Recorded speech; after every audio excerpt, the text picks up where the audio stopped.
Ereignis des ganzen Universums.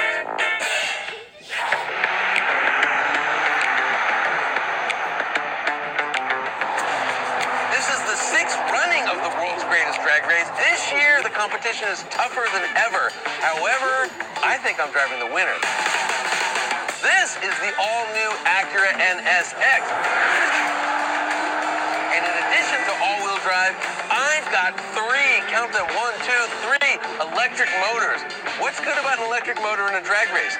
Instant torque. The second I hit the gas pedal, I get all that torque at 0 RPM. And then the high horsepower gasoline engine takes over. Plus, I've got a quick shifting dual clutch transmission.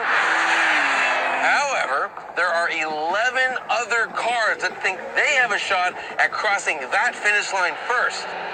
Let's meet the competition.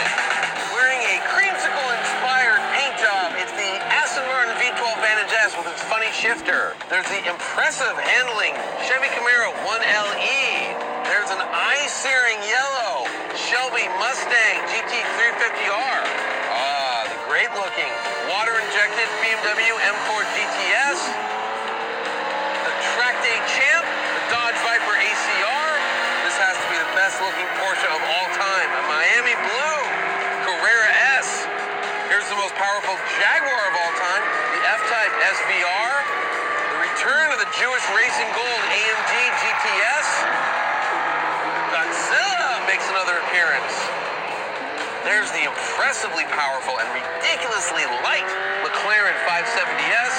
And here's the Teutonic stud, the Audi R8 V10 Plus. And none of them stand a chance.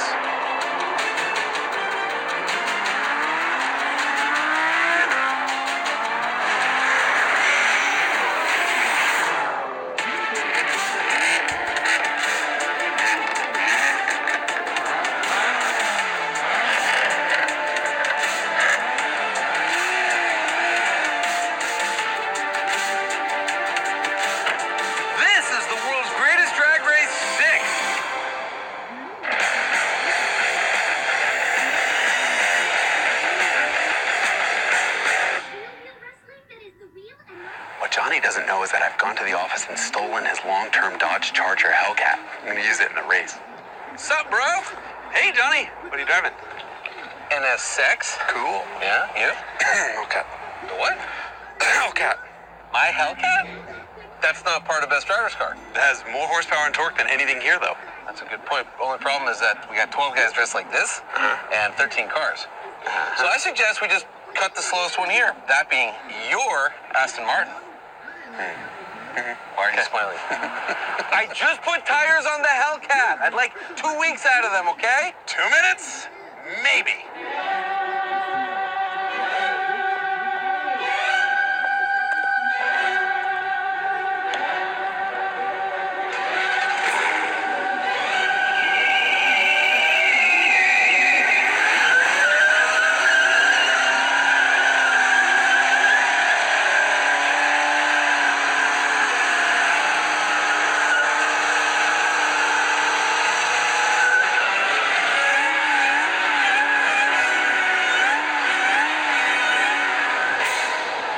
So the 707 horsepower Hellcat might have the most power here, but it's a big, heavy sedan.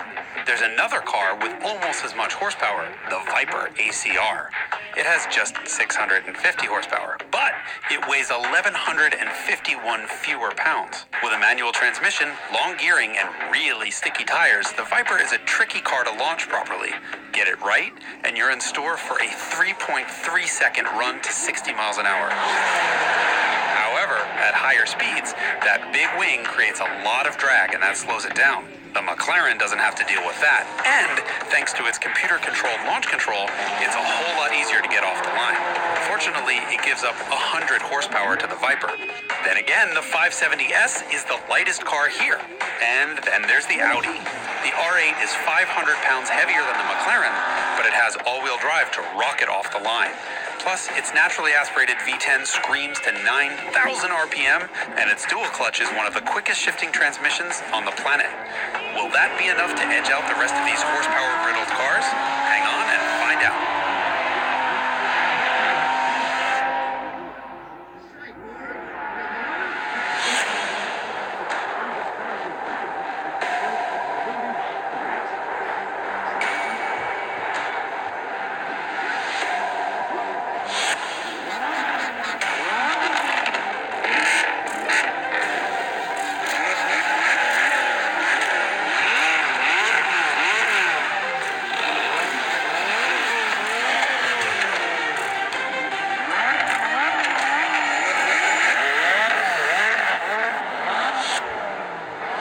night, there's nothing really for me to do. I just sit in my air-conditioned seat, put it in drive, and fight wheel spin the entire way down the runway because this is a big, stupid sedan with 707 horsepower.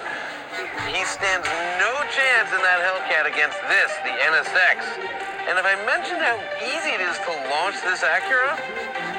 Super easy.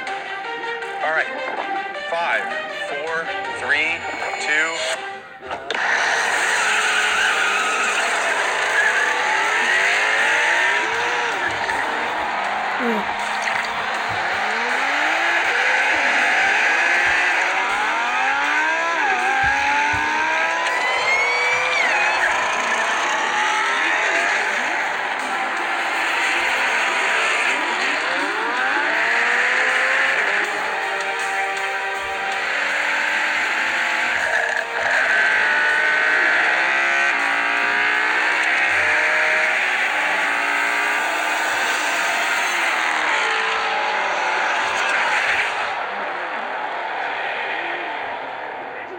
I kicked the stuffing out of Jason in the Hellcat.